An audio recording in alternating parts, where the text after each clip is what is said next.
Welcome to Numb Bills Fan Podcast. If you don't already, please subscribe to us on iTunes, Stitcher Radio, Google Play, anywhere you find your podcast. Don't forget, numbbillsfan.com has all of our content. Welcome to Numb Bills Fan Podcast for episode number 131. I am your host, David Palermo. Find me on Twitter, Numb Bills Fan on Twitter, Instagram, Facebook, as you heard in the intro. And also, if you want to shoot me an email, have some long-form conversation, dave@numbbillsfan.com is my email address. Also, my personal stuff is David J. Palermo. I'm up on Facebook and Instagram as well. And you can see my life if you care that much. So, day 14 of Buffalo Bills training camp wrapped up. I happen to be on the sidelines. It is Tuesday. Got to see some things in the works. And yesterday, things were pretty intense at practice. And Sean McDermott called a stop to it. And, we'll talk about that with Kevin Massare from Locked On Bills podcast and cover1.net in a minute. He will be coming on. So, don't forget, we're brought to you by Grandstand Sports Network. Numb Bills Fan Podcast is a part of Grandstand Sports Network. Check them out, grandstandsportsnetwork.com. Great podcasts all the way around, great shows, and it's really a good opportunity to listen to new things, I think, because everybody on there is just quality content and very consistent and passionate about what they do. And a lot of people aren't just hanging at the low, not just hanging at the, at the bit to just get something cheap out there. So it's nice to be a part of people who work hard. They look at an opportunity to be on the field as well with covering the Bills. Like you got Drew from Rock Power Report. Kevin's been out there. A couple other people. So it's really nice to see even other podcasts from across the land that have nothing to do with the Bills do their thing as well. So follow all the Locked On podcasts as well. Eric Turner and Kevin Massare and Nate Geary, they do Locked On Bills. It's a great podcast. So again, punchdrunksports.com brought to you by them. 3 comedians who are regular comedians at the LA Comedy Store touring. All of them's out. Ari Shaffir, Jason Tebow, Sam Tripoli. Ari Shaffir has a special out on Netflix called Double Negative. So check that out. Sam Tripoli has a comedy album out. I believe it's called The Diabolical. Also has a new podcast called The Tinfoil Hat. Check that out. Conspiracy theory thing. And Jason Tebow is a great follow. Atlanta Falcons fan. And hoping to get him on to talk about the Shanahan offense, which is, as you know, the Bills offense coordinator, Rick Dennison, has come from that tree underneath Kubiak, who was obviously a backup quarterback to John Elway and played in Shanahan's system. So there you go. Hoping to get in contact with him again soon. So, or reach out, I should say. So, that said, numbbillsfan.com has all the content up. Check that out. And right now, I'm about to call Kevin Massare. All right, so we have Kevin Massare on the line, KevinMassare, on Twitter, on Instagram, on Facebook, from cover1.net, a.k.a. their podcast, Locked On Bills. Hi, Kevin. How you doing, Dave? I'm good. You sound great. Thank you. I'm so pumped to be able to use my Yeti mic through this. It's phenomenal. So, are you pumped that the Bills traded away Sammy Watkins and Ronald Darby? I actually am on record saying that I hated the Sammy Watkins trade. I thought it was giving up on him. To fetch a second-round pick at this point into preseason is a good return on someone that you may not be able to sign. So I am okay with that, and picking up a potential top 3 to 4 cornerback with Watkins, or with the pick for Watkins, does soften the blow for me a little bit. But I actually was a fan of the Ronald Darby trade. By all accounts, he didn't buy into the system. He wasn't giving his all. Didn't like the defensive scheme. And to retrieve Jordan Matthews in a third, I actually thought we won that deal. So I'm actually okay with that side of it. If that's the case, and in meetings he wasn't buying in. Really? Where did that come from?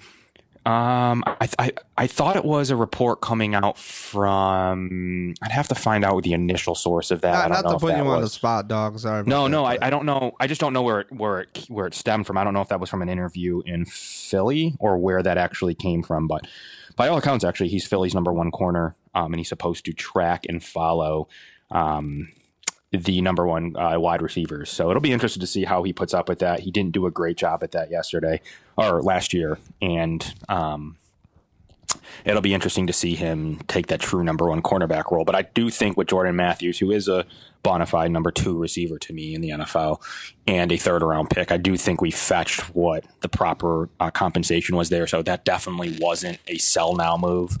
That was a get better a little bit with that trade and retrieve an asset of a future for third round pick. So the Sammy Watkins deal was a little bit more iffy to me. It's tough to trade away a talent that, you traded 2 first round picks for. What I was on board with, that was okay to me. But to retrieve only a second, that's hard. That's hard to stomach, Dave. I'll be honest.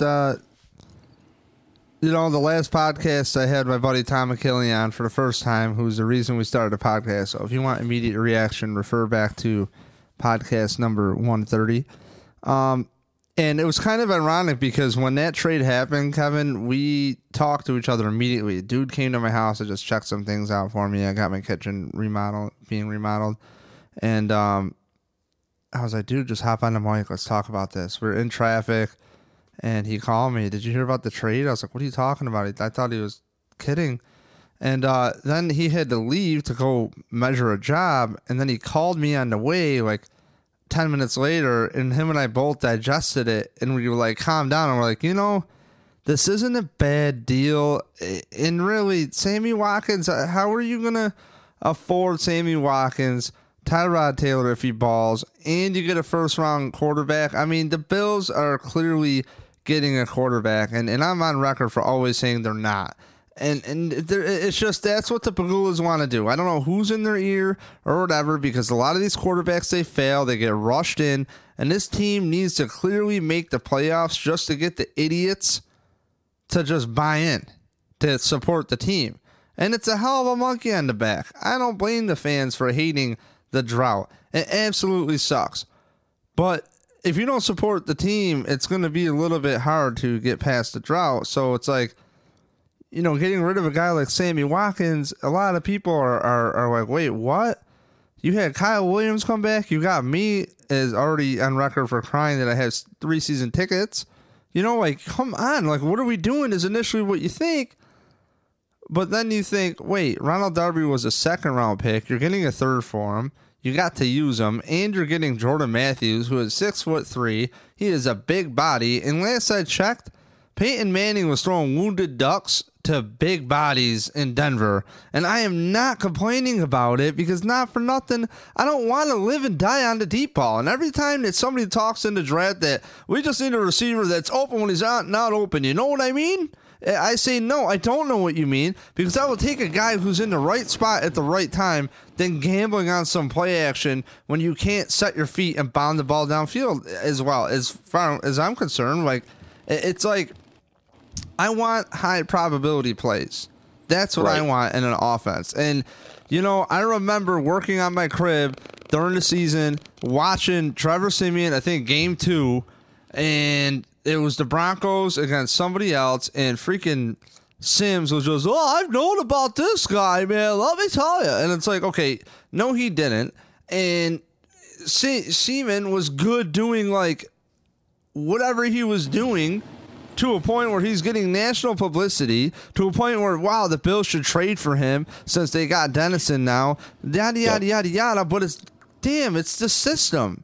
It's the system. It's throwing the system is quarterback zones. Friendly. Yes. It's quarterback friendly, Dave. And you'll see guys like Trevor Siemian. And to me, Nathan Peterman's another example of a player like Siemian. Perfect example. Later round draft pick that's going to excel into a Dennison scheme with an anticipatory throw.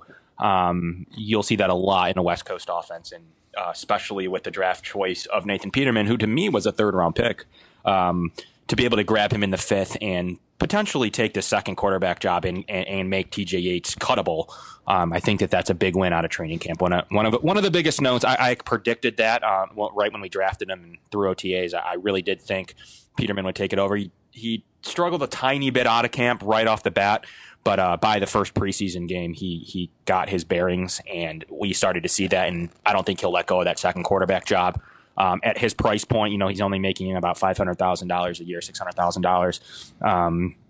That makes TJ Yates cuttable, and also opens up a roster spot. I don't really. And I'll be honest, man. I was a little bit pissed off. I said it last podcast.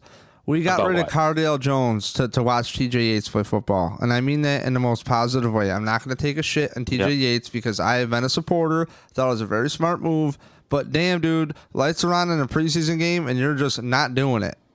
Protection, call it whatever it is. I don't care because Nate Peterman gets into, it's only 13 reps, along with 13 offensive linemen, along with guys who don't get many reps. You're right.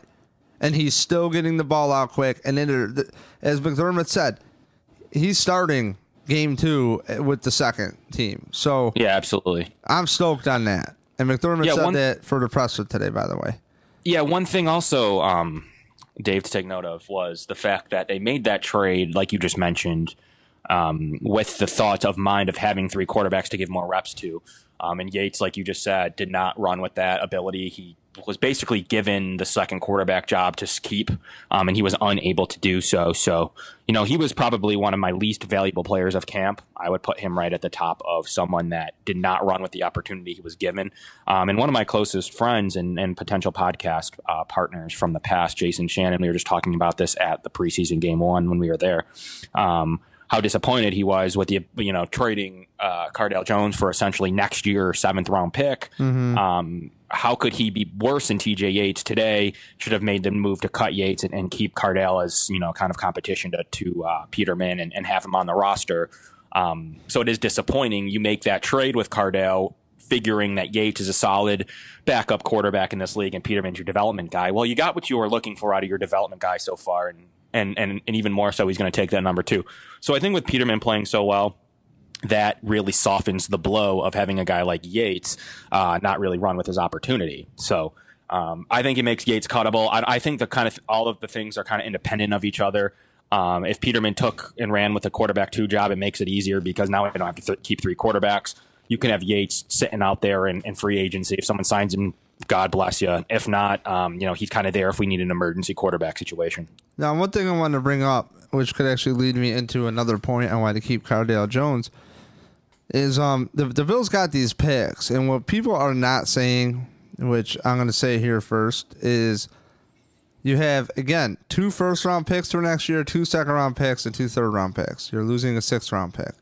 Now, what's rad is the Bills have never been in a position where, hey, we're on the cusp, we think, of making the playoffs here, and we need a run, and player X went down, and there's this player on said roster before the trade deadline. Let's shoot one of those picks over for him, and it might work out. And people, I don't think the Bills are necessarily done making moves. I really don't. And after game 2, we'll definitely be able to tell what they want to do. I think the systems are very friendly to the players to pick up. Conceptually, it just seems simpler. I don't know why I assume that, but it just seems like these guys can just do their thing, defensively especially. And I'm kind of thinking it over. I don't think it's really that much of a shock that Cardale Jones is cut. But I will say, it shows you what football is in shorts when TJ Yates looks like he just was not good. And it's really disappointing because you talk about keeping players and keeping picks. Well, you're giving guys away for nothing. And that's a 3rd-round pick from last year gone. It just doesn't really add up that you're just going to give away players when everything is based off of potential. It doesn't make sense. TJ Yates is any other quarterback. Right. Yeah, I mean, You're right. His preseason to performance showed that TJ Yates is like that last game showed me that he's very replaceable.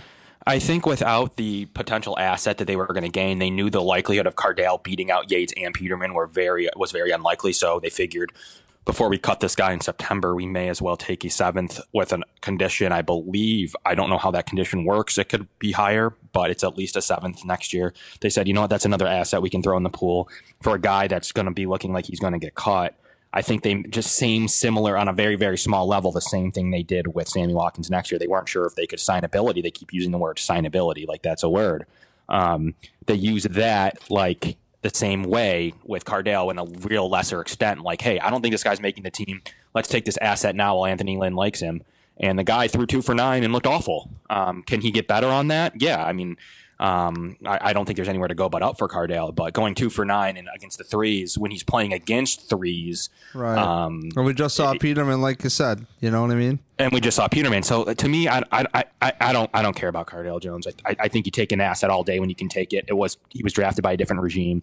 It just doesn't add up when you talk about getting better for tomorrow and all this crap and remaining good for today.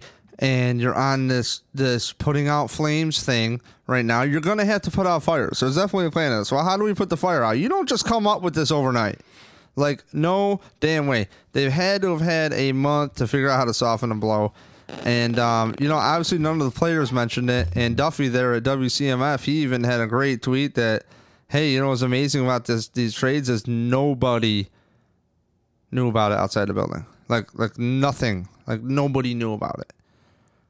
And yeah, absolutely, and you're right. Mm-hmm. It is a different regime to say, just right out of the blue at 1:00 on a Friday that these trades broke without any inclination, not even a couple hour notice. I was on the record saying I thought that even a small little leak, even to national media guys, could have helped soften the blow where people were kind of talking about the trades and waiting to see what compensation would be. But the way those 2 trades came down at the same time, at the same exact moment, right after the Ezekiel Elliott suspension, it was awestruck, man. It was just kind of like, here's a bunch of news all at once, no leaks. You have to kind of digest it all over the course of the day. And it was one of the wildest experiences I've had as reporting on the Bills to date. Yeah, that was absolutely nuts. I couldn't believe it. So schematically, I think Jordan Matthews is a great fit. I'm very, very, very stoked. I just think that having big guys is good because these guys are all willing to block. These guys are pros. And I don't know what you think. With Sammy Watkins on the damn field, Kevin, I thought Anquan Bolden was better in every aspect. I feel like Anquan Bolden is just a fucking professional, man. He is just like in the right spot at the right time. Ball goes thrown his way. I have not seen him drop a ball. And it's just like the way he moves, the size of him is enormous. Somebody said, oh, he looks heavy. Whatever. Get to the right spot on time. I don't care if he's a sumo. Is he going to catch it? Like, can he still get yak yards? Yup. Okay, well, that dude lives and breathes over the middle, and that guy can do anything. He's played in this league too long. You know what I mean? Come on, man. The amount of targets that Anquan Bolden would get on a heavier load, quote-unquote, a heavier load in Bills terms, compared to what he got on Detroit would probably be the same amount of targets when you got a running back like LaShawn McCoy. So I expect him to get the same amount of targets out there this year with Sammy gone, maybe a little bit more than when you play for Detroit, who throws the ball all the time. Yeah, absolutely. And here, they traded for a guy that is a scheme fit, as you've mentioned. Now they have 3 of them. Anquan Bolden, they chose Zay Jones in the draft. So they have their veteran in their draft, and they have their younger guy who's Jordan Matthews, who they've also chosen to fit the scheme. They have 3 players now. Wide receiving core is vastly different than the last, call it 5 years. I do think this is the most all-around I will be on record saying this is the most all-around wide receiving core we've had in a while.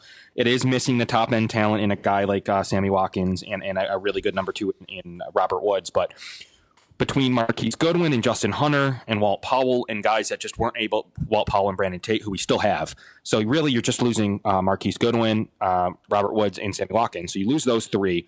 However, between how much they were all off the field, all 3 of them collectively, and Goodwin, isn't arguably might not even be number 3 in the first place. you're gaining 3 guys who are, consistently always on the field. They're catches machines, their scheme fits, that you don't need to play a certain scheme to fit their style. They fit your scheme.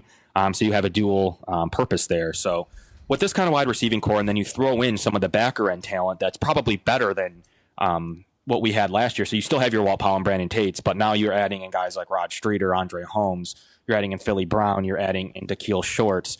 These guys are all better than anything we had at points throughout the year last year. And then you still have your Powell and your Tate. So you're looking at a 6 or 7, 8-man potential. Da'Keil Shorts was another great player who, just like Eddie Yarbrough and just like Shamil Gary, you have guys that have played out in training camp that you might not want to cut now. So you have a really deep wide receiving core. It's deeper than usual. To have that depth, though, we did sacrifice a little bit on the top end talent, but these Bills team have been very top heavy for many, many years. And look at what that got us, 7-9, 8-8. So to remove some of that top heaviness to add into some of that depth, you have a little bit of depth on the D line. You have a little bit of depth of the wide receiving core. Same thing. They built cornerback the same way. You don't have that high end talent, but you do have 3 or 4 number 2 cornerbacks, 3 or 4 number 2 and 3 cornerbacks, with Sharice Wright, EJ Gaines, Trey White. We'll call him a number 2 at this point in his career. Until he proves he's that number 1, but still you have a bunch of talented, and Kevon Seymour. You have Greg Maben, an undrafted free agent, another training camp all-star who's played really well. So you have a lot of undrafted free agents who have played really well for these under these schemes. And linebackers another place where you have a lot of depth and missing that top end talent still. So you have a lot. You can see where this roster was built.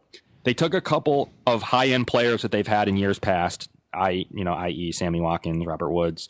A couple of the higher end talent pieces, and they've leveraged that to build a deeper roster that might not be as top heavy. So, if you faced an injury at the outside linebacker spot and you have to play Matt Milano or someone like that for Ramon Humber or whatever, you don't lose much there, Dave. So I don't know what your opinions are, but a lot of people have been so upset about the depth of this team for so long that I think they took some of that top heaviness away and added in some depth, some players that you don't lose too much by playing. Now, I'm guilty of coming up with like fantasy conspiracy theories, like to rip on myself. Oh, Rex Ryan just got this defense that you guys haven't even seen yet. He's just way cutting edge, but you really can't say I'm right. There's not enough time to teach that defense, and people are so entitled, I doubt they're going to do the work on their own away from it. You know what I mean? In that coaching style, you're not going to learn that. So my theories are kind of wrong, but I almost wonder if the Bills' new regime here has a new metric of durability in analytical kind of content here, analytics thing, as I sound stupid. There's got to be some kind of data I think they have where it's like, okay, you look at Jordan Matthews, and it could be just straight up common sense here, which is this. Who is on the field? And I really think that the more I get to learn about injuries and nutrition and trying things out myself with like what I eat during the day before I play hockey, little things, water content, it's like I almost wonder if there's just certain guys that just prepare their bodies better than others. It's a fact, but I really think it plays a prominent role because in hindsight, I was one like, oh, get off his back. Sammy Watkins walking at Disney World was absolutely stupid after you had foot surgery in hindsight. Because no wonder your screw maybe came loose, dude. Right? So what I'm trying to say here is I think there's players who are a lot smarter than other players and take care of their bodies a lot better. And Jordan Matthews has been on the damn field consistently. That says something about him. I understand that Sammy Watkins' injury absolutely sucked. It is an injury. In every podcast before this one at 131, I've given him the benefit of the doubt. I still will. He's a player. I don't have the injury, but I will say it is, in sports logic, awful fucking timing because there's nothing that he can do about that injury and the amount of time he stayed off the field. But there's other ways and hints to get that maybe he wasn't always the brightest person when it came to his body. If you're hearing things from Tyrod talking about nutrition, this year he's definitely like stepping up on what he's on his work, and it's like, whoa, what? And these kids come in with these super unreal expectations, 2 first-round picks. He just doesn't know, and I can't get mad at him. But I think that like these guys in a new regime really, in a roundabout way to get to it, they really look at who's on the field, who's been on the field in their career consistently, and that's where they want to put their eggs. They want to put their eggs in the Anquan Bolden basket. They want to put their eggs into guys who have done it consistently. And what I wonder is this, is like, what if Sammy Watkins is known as not, what if he's not as hard of a worker as we think? I saw him working his ass off, but I don't know what goes on behind the scenes. Maybe he's just not as smart as other guys. The Bills must know something to get rid of that quote-unquote top-end talent. But like I said, if he's only available for 8 games, I'm sure he's going to play 16 this year because it's the Bills' luck. That's what's going to happen. The narrative nationally is going to be like, how the hell did the Bills let Woods and Watkins go? Can you believe Jeff Goff? Oh, wow. You know what I mean? Like, that could be the narrative that we're used to in Bills land. Jared Goff just threw, I think I saw 3 to 5 picks today in practice. So him having a $1 billion wide receiving core with Tavon Austin, Robert Woods, and Sammy Watkins, man, that team's going to struggle. So he may stay healthy because he's not going to get as many targets. I don't know what's going to happen there in that system. They're already unable to run the ball, even though they have Todd Gurley. That's just not a very good team. Jared Goff is just, he had a terrible rookie year. He needs to make great steps. And everyone says, well, Peyton Manning had a bad rookie year, but man, he just doesn't have what Peyton Manning has. Do you get what I'm saying? No, I think there's a durability. I think the team really looks at who's on the field. Durability and signability. Exactly. Right. Yep. That's who they're going to put on the field. And absolutely. And Jordan Matthews is a very high probable in 2 areas. Catching the ball, being in the right spot at the right time with, oh, by the way, multiple quarterbacks, and, oh, by the way, being on the field. Okay? I can't tell you how many times I've seen Bills receivers where there's some mixed communication. I'm not going to label anybody, but we talked about them about a minute ago. Right. You know, and it's like, oh, my bad. Well, bro, no, not my bad. You're better than that. Not my bad. No. You know what I mean? No, not. You watch these plays when you're at the game, Kevin. You see the reactions. You see the team react, not on camera. You know what I'm saying? Right. Yeah, I mean, look, I am still in... You know, I'm pegged, and it is what it is, but I'm pegged as being a really good, positive Bills fan at heart. And throughout my time reporting and being on the field and learning a little bit more about the team and how things run, it hasn't deviated me so much to seeing the glass half full, and that, might, kind of hurt my expectations when I'm telling you things that you're like, oh, well, when I listen to Kevin, I know he's going to give me some positive rub, and I like listening to that, but I really want the realistic view. I was on the field. I've been down there. I've talked to players. I've been in front of players. I've gotten to be in press conferences. I've gotten to talk to other reporters. This team is as deep as I've seen this team in many, many, many years. Now, as I've said a couple times on this podcast, Dave, they are missing some top end talent that should take them to the playoffs and beyond. But it is a deep enough roster, especially if they don't go through an injury problem, which to me, to date, beside a little bit of Cordy Glenn weirdness, the team has not been hurt. You have a little thing with Sharice Wright. You have a little thing with Jordan Matthews, none of which the team seems concerned about. Kevon Seymour was out for a little bit. The team has not. Look around the league. Like the Dolphins and the Ravens got bit terribly hard with the injury bug this year, as bad as we used to get. Right now, the team's fully healthy. I don't care. They went through camp without a major injury. Those are big wins. Camp and 1 preseason game without major injuries. Those are big wins. The team, if they can stay healthy to semi-healthy, like the Vikings teams that usually do, like the Bengals usually do, this is a deep enough roster to make the playoffs and kind of end that. And you kind of get people to buy in a little bit more. If they were just able to go 10-6 and then even won it out, people would buy into the system. And then with all those assets, you would only have like extreme optimism going into next year. But this roster is good.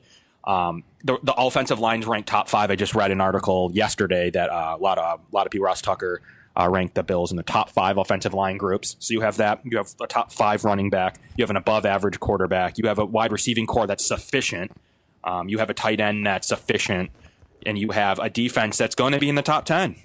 There's everything I see with the defense is going to be good. The scheme is well suited for all their players. You have a pass rush. You have an outside linebacker, Lorenzo Alexander, who can come after it. You have good enough corners. You have good enough starting safeties. If obviously things can change with injuries, but that's kind of just where I'm at. And I want to ask you, Dave, with all that being said, who was your, looking at, Chris Brown, I should know, who's, one of my favorite writers. And I know, once again, he works for the Bills, and he looks at things in a positive lens like I tend to do. However, he's a very realistic writer. And he hustles really hard. He's he's active on the sidelines. I got to watch him, and he's active in press conferences. I don't really care. I think he's one of my favorites to date. I will kind of someone I look up to. But he just came out with his training camp awards, Dave. And what I meant to ask you is, he came out with his MVP, his most improved player, his most consistent player, most valuable newcomer, most promising player, most encouraging comeback story, most impressive rookie, most surprising player, most inspirational player, and best hustling player.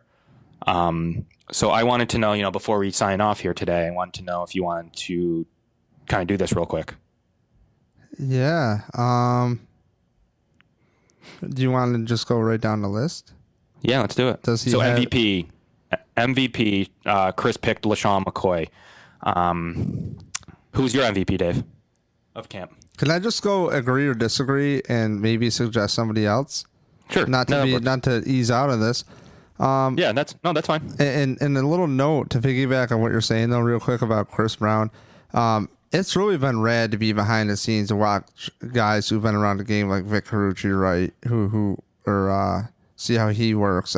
John Murphy came and sat down next to me and had a pleasant conversation with me about music. His kid plays drums and does music. That's awesome. So it's been cool to see how people work. But what's cool about Chris Brown is I don't know what he does or doesn't have for assistants, but I know other people have like a whole team of guys that go, let's go get the scoop. Chris Brown just like works, puts his head down. He's pleasant. He's a real person. When he talks, he's a real human. He's not like some phony person. And honestly, for being somebody who works for the team, he really says some things that I think he's one of the most objective people there is. Yeah, no, I mean, just because he works for the team, he does get painted as a positive and only gives you the bright side of the story. But I see a lot of neutral ground with Chris. He does track a little positive, but I appreciate that. He has to a little bit, and he's one of my favorites. And the big thing for me, he puts in the work. I watch him put in the work. I watch him, do his job as well as anyone. He really is deserving of where he is today. So I do really appreciate that. And camp ended 4 hours ago, and he's got this article up 29 minutes ago. You know what I'm saying? So, so most valuable player, you said LaShawn McCoy is what Chris Brown said. I would agree because LaShawn McCoy has been the most consistent player. I ain't even worried about LaShawn. LaShawn, do your thing. Do your working out because LaShawn, I was having this conversation with my friend named Clinton who's going to come on the podcast. He's actually a Starbucks employee. I see him every day, but he's an Eagles fan. I actually had him on my Instagram. He works at Red Wing Stadium as well at Frontier Field. So he's a cool dude, and he's obviously an Eagles fan. And I was like, dude, man, LaShawn is just on a different level. He is straight up, works his ass off. He comes into camp. You ain't got to worry about him. He figures his way in and out. He is an all-pro on a different level where you can't just talk to that guy. And he, you know what I mean? It's almost like being around, like, on a minor scale, the most elite, not necessarily Michael Jordan, but definitely, a top 3 running back in my mind in the league. I think he's better than Ezekiel Elliott. He didn't have nearly as many carries, and it's like, whatever. We don't got to get into that. But I'm just saying LaShawn McCoy is just consistent in the right spot at the right time, and shelve him. He's going to be ready day one. I don't want to see him taking one rep in camp. Yep, I think you play him in the third preseason game for a little bit, and that's it. Yeah, I rest him the other 3 out of 4 games, so. I've seen so many people fall on their face at camp trying to even in shorts. Yeah, and Micah Hyde was on today on John Murphy's show and basically said, we appreciate Sean McDermott running a team and player-friendly camp. And you can kind of see that with the lack of injuries to date. So let's just pray that keeps up. 50% of the preseason is already over, even though there's 3 preseason games left. A lot of the hard work is done, and These players really are only going to tax themselves for a quarter of preseason football. So we're in good shape in the injury front. A lot of those non-contact injuries would have already happened to me. And when I talk to doctors, and everyone's like, "Oh, how do you know, Kevin? Are you a doctor?" I find a really, really interest in the medical field, and I have a lot of close friends in different facets of the medical industry, and I talk to them all the time about sports injuries, and those non-contact injuries would have happened by now if they're going to happen. So contact injuries can always still happen: concussions, broken bones, things like that. Really fluky ACL tears could happen, but those non-contact injuries are pretty much already said and done so far. So someone's muscle is going to go, it's going to already go. So for this year, I think you're out of the woods minus a bad contact injury. So with that being said, MVP, LaShawn McCoy, I'd agree. He's just phenomenal. This team rides him. He could be the sole purpose that they could break the drought either this year or next year, as long as he's on this roster. So going into most improved player, who's your most improved? You want me to read you Chris's, or do you want to give me yours, Dave? Chris Brown is Jonathan Williams, running back. You could say that. I would, and then he has honorable mention Logan Thomas. For me, I think I expected this out of Jonathan Williams. I'm sorry. I didn't think he sucked ever. The kid was injured his senior year of ball, and the year prior he would have been a second-round pick in a draft that they didn't take running backs, really. They were still on this, we don't take running backs high thing, until his draft. So it's like, during that dry run of running backs, you would have been a second-round draft pick, meaning that could be a bottom first-round pick now, right? So what, did he just forget how to play football? Did all that potential running behind big dudes in Southern football, did that just go away? No, he didn't forget how to play football, but when you're also running primarily one style of offense versus a multiple style run game like Greg Roman ran, it's also a lot easier to learn, right? If you're not learning as much. So if you're in a zone scheme, he knows what to expect most of the time, right? And he's already done power football, so if they want to mix it up, you can do it. I just think he's, again, year one to year two, to me, it's like a duh with Jonathan Williams. Like, I expect him to be better. Good. Okay, cool. Logan Thomas and Eddie Yarborough, I think, are the ones that should be neck and neck for most improved player, because those guys are both very cuttable players. You don't know what the hell you're getting in those guys when you're bringing them in. Oh, Logan Thomas, I play quarterback, he's transitioning. Oh, cool. Well, I've been duped before with measurables. Let's see if this kid freaking shows up. Well, that said, Logan Thomas is a very smart player, and he knows where to be. He was obviously a quarterback, Tyrod Taylor's backup at Virginia Tech. And then you look at Eddie Yarborough, who's a third-teamer, and now he's getting, rotational snaps with the ones. That's a pretty dope story to me. And that's a guy where, he sat out. He got to learn a lot. Right. I'd rather have that guy around than other people. And for me, I'll jump in and share that sentiment with a lot of that. Ramon Humber has to be one of the most improved players to me. Someone not even talked about, but to hold that weak side linebacker spot from a couple of talented young rookies and Gerald Hodges behind him. He's improved a lot since the days with Rob Ryan, not only in the Bills last year, but in his days in New Orleans. Ramon Humber's played well. He's improved from what I thought of him as a special teamer, similar to Lorenzo was last year. Ramon Humber, to me, is the most improved player to be able to hold on to that starting job, to never lose it, to be recognized by this new coaching staff. I think you had to develop a lot in your career to be able to get to that point, to being a fringe starter, to a special teamer, back to being a starter with a whole new team and roster. To be able to be in that starting lineup in this type of defense, most improved player to me, to be able to win that and be consistent. So speaking of consistency, leads us into our next section. Most consistent. Chris gave it to Rod Streeter with honorable mention Steven Hauschka. Dave, kick us off here. Yes, no. I think a lot of these categories are honestly interchangeable, because after most inconsistent, you have most valuable, or most consistent, most valuable newcomer, which is Anquan Bolden. And honorable mention of Leonard Johnson. Because to me, even right off the bat, I thought first day, I mean, not to be stupid here. I mean, he only had limited reps, but I would say most consistent, also a newcomer, would be Anquan Bolden. I would almost put Rod Streeter on a list of maybe another honorable mention of most improved because we didn't know what to expect from him. Right. Because a lot of these guys have similar stories. I mean, again, look, I mention it all the time. Look at Hankerson last year. You know, he seemed like he's a big guy. Seemed like he was balling, but he had some key drops. They might not read too deep into those drops. No, they did. They got him. Most consistent, shoot. Tolbert calls him house money. Steven Hauschka. Like, come on, house money. And that's it. You know, so obviously a dub with Steven Hauschka. That's what we expected, which is great, especially in a different area of the globe. So, man. And I'm...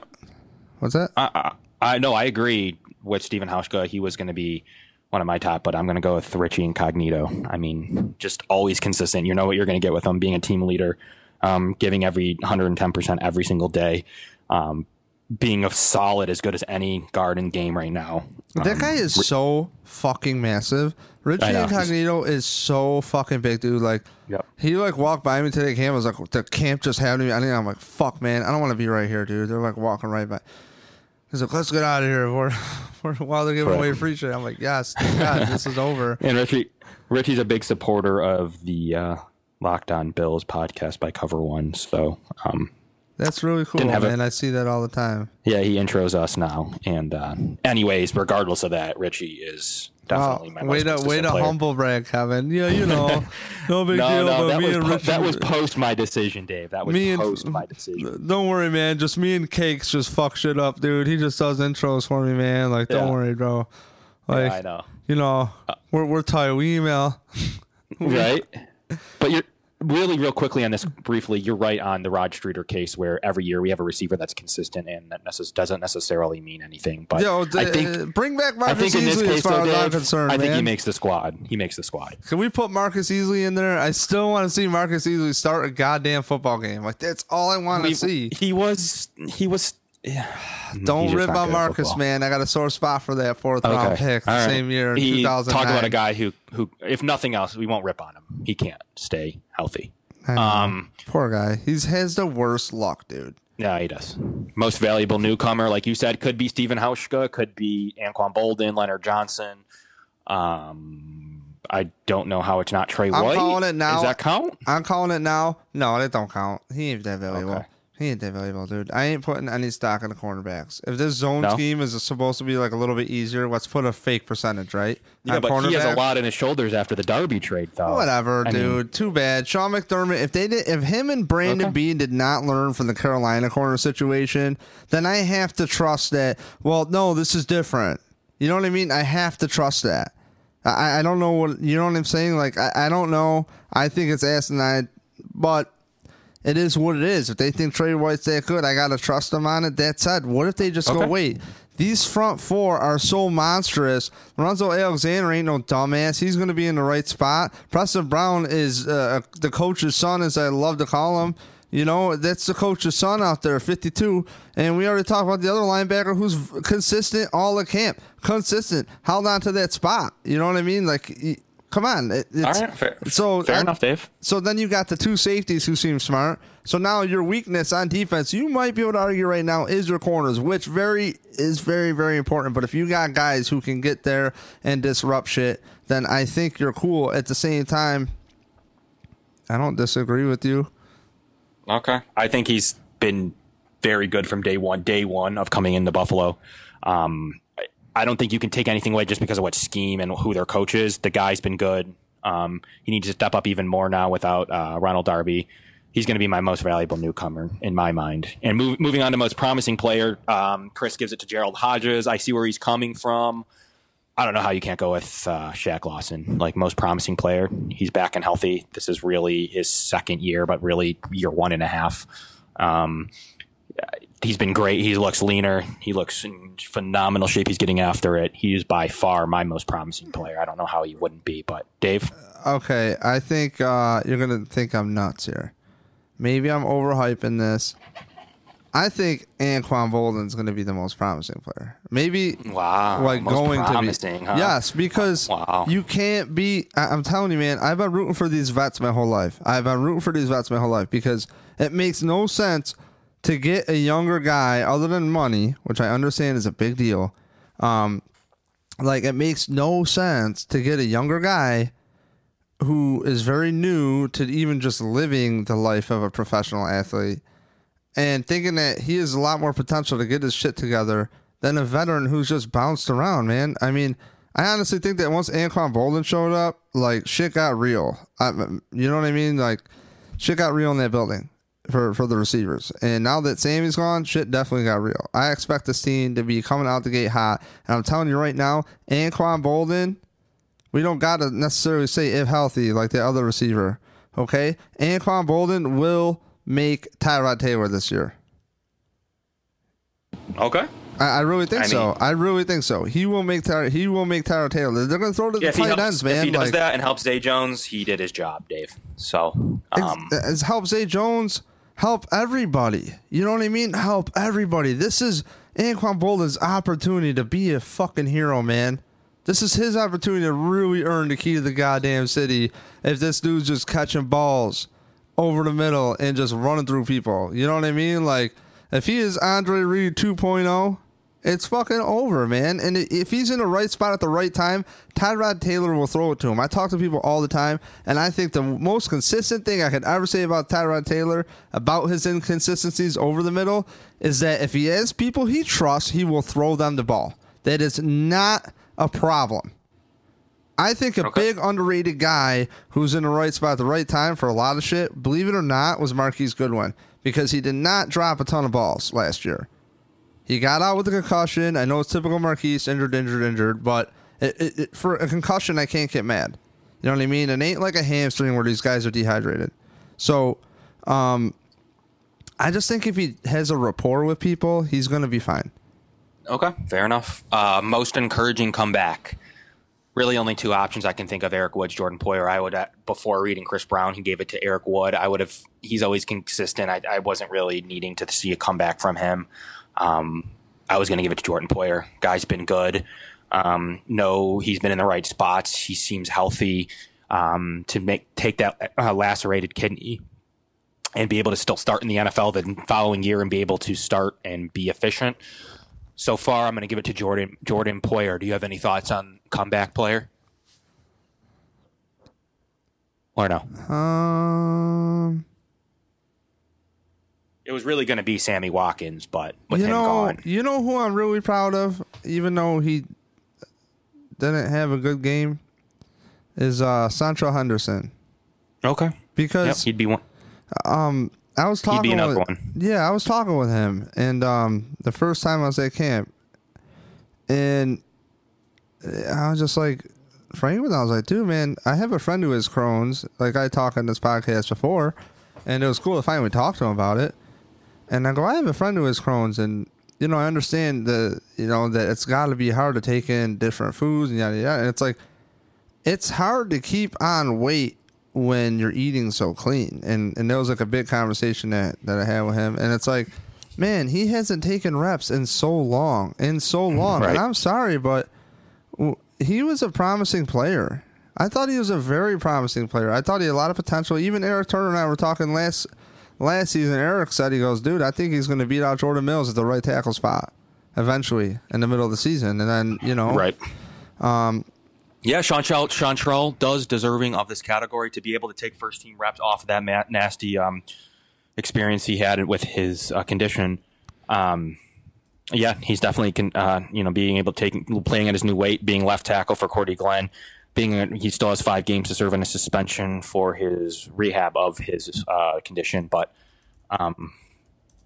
give it to him. I mean, you got to give it to him. He's going to make the team and really play a role this year. So he plays into that top 5 offensive line group. And yeah, he struggled, but we'll see 3 more games. He is a hot contestant for this position, and I think that's a another good person to give it to. Most impressive rookie. I mean, you got a bunch. You got a bunch to pick from, Dave. Who you obviously went to White here for Chris Brown. I already used Tre'Davious White. with my most valuable newcomer. So I would say, I mean, you had to go Trey White. Okay, I mean, unfortunately for two categories, but I don't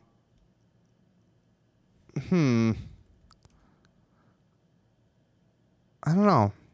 I think Zay Jones stood out to me right off the bat, because honestly, up until today, I've been watching Trey White.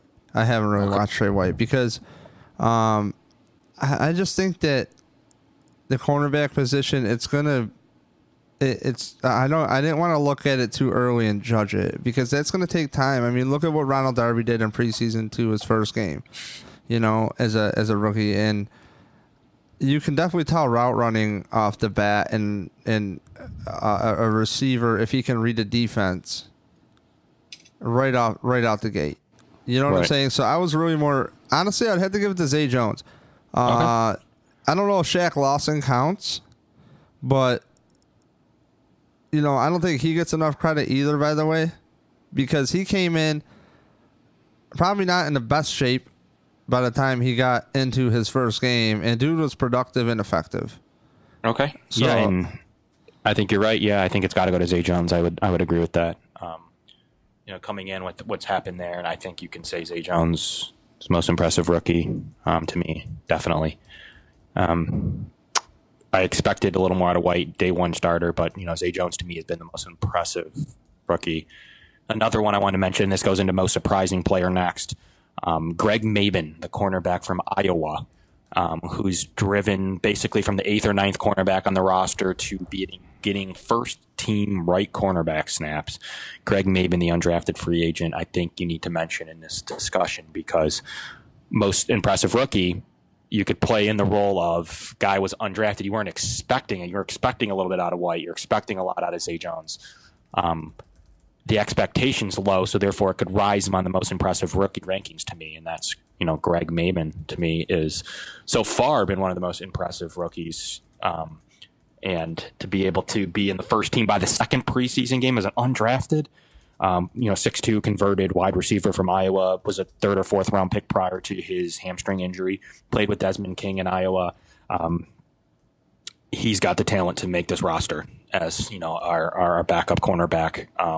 That's impressive to me to be able to do that so early on in camp, and coming in June 1st too. I don't even think he had full OTAs, so that's another one, most surprising player. That's one of those guys where you keep checking his number. You're like, who? Maben? Huh?